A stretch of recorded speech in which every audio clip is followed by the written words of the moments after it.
في بيوت كتير بتبان من بره هادية، لكن من جوه في حكايات محدش شايفها.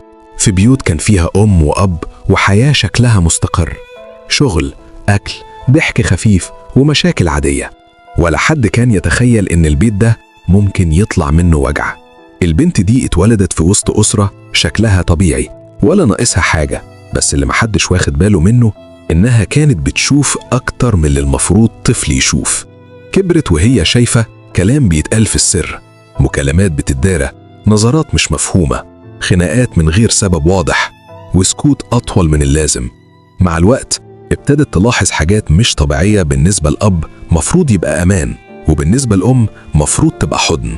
الأب كان ماشي في طريق غلط، مش مرة ولا صدفة، طريق كله تبرير وكله خيانة لثقة المفروض تكون مقدسة.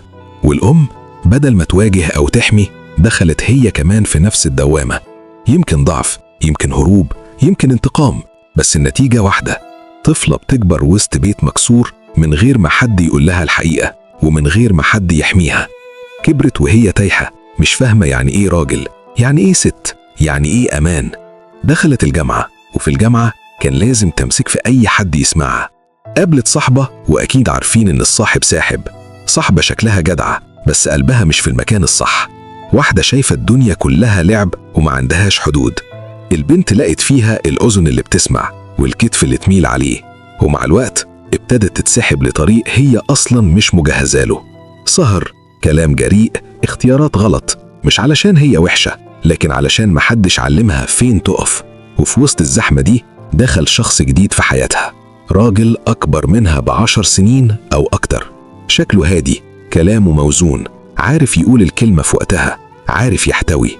كانت شايفة فيه حاجة ناقصاها من زمان: الاهتمام، الحنان، الإحساس إنها مهمة. ما كانتش شايفة فيه راجل قد ما كانت شايفة فيه الأب اللي ما حضنش والأمان اللي ما تحققش. هو كان متجوز وعنده بيت وعنده حياة، بس قدر يلعب الدور كويس. الكلام زاد، الحدود قلت، والقلب اتعلق. ولما طلب يقابلها كانت محتارة بين صوت عقل ضعيف وصوت احتياج عالي. واللقاء حصل في مكان بعيد عن العيون والضمير. اللي حصل بعدها ما نحتاجش نحكيه، كفاية نقول إن الخط اللي اتكسر ما كانش سهل يرجع زي الأول. دخلت في دوامة شرب، تهور، ضياع، وكل مرة كانت بتقنع نفسها إنها لقت حب، بس الحقيقة إنها كانت بتدور على أمان في المكان الغلط. ومع الوقت اكتشفت إنه مش هيختارها، وإنها كانت مجرد مرحلة في حياة واحد عنده بيت يرجع له. فين الصدمة؟ مش في الخسارة لكن في الفهم. فهمت إن كل اللي عاشته كان نتيجة بيت ما كانش آمن، وفهمت إن الإهمال ممكن يدمر من غير صوت. وهنا نوقف القصة ونخش للكلام المهم، الكلام لكل أب فاكر إن مشاكله بره البيت مش بتأثر، وهو ناسي إن أول حد بيتأذي هو اللي ساكن جواه. والكل أم ساكتة أو هربانة أو بتفكر في نفسها أكتر من أولادها، أو مش واخدة بالها إن بنتها بتتربى على اللي بتشوفه مش على اللي بتسمعه. والكل بنت حاسة بفراغ أو عطش اهتمام. افتكري إن أي حد يديكي إحساس سريع مش بالضرورة يكون أمان. الأمان ما يجيش في السر ولا في الخفاء ولا في علاقة مكسورة من الأساس. القصص دي مش علشان نخوف ولا نحرم الحياة، لكن علشان نفهم إن في سن خطر، وإن في احتياج، وإن التربية مش أكل وشرب بس. الوعي إننا نسمع قبل ما أولادنا يدوروا على اللي يسمعهم بره، وإننا نحضن قبل ما الدنيا تحضنهم بطريقتها. القصة دي مش نهاية، دي تحذير وفرصة إن اللي لسه في البداية يلحق نفسه. واللي هيتقال دلوقتي مش نصيحة ولا إرشاد ولا كلام من حد شايف نفسه فاهم أكتر، ده كلام طالع من تجربة ومن وجع اتشاف ومن قصص شبه دي عدت قبل كده. إحساسك مفهوم وتعبك حقيقي، واللي مريتي بيه مش حاجة بسيطة ولا سهلة.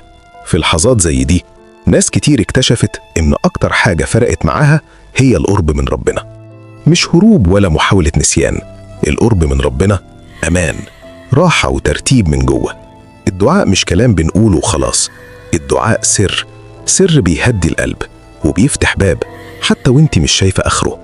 والصلاة مش واجب تقيل، الصلاة مساحة تقفي فيها من غير تمثيل ومن غير تبرير، وتقولي كل اللي جواكي. في ناس لما قربت حست إن الحمل خف، وإن عقلها بقى أهدى، وإن اختياراتها بقت أوضح، مش لأن الدنيا اتصلحت فجأة لكن لأن القلب بقى ثابت.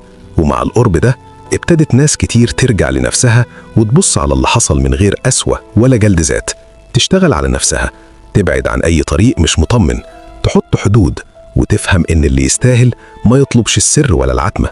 مش مطلوب منها تعمل معجزات ولا قرارات كبيرة دلوقتي، كفاية إنها تختار الهدوء وتختار الصدق، وتعرف إن اللي فات مش نهايتها، وإن اللي جاي ممكن يكون أنظف وأقرب وأكتر أمان.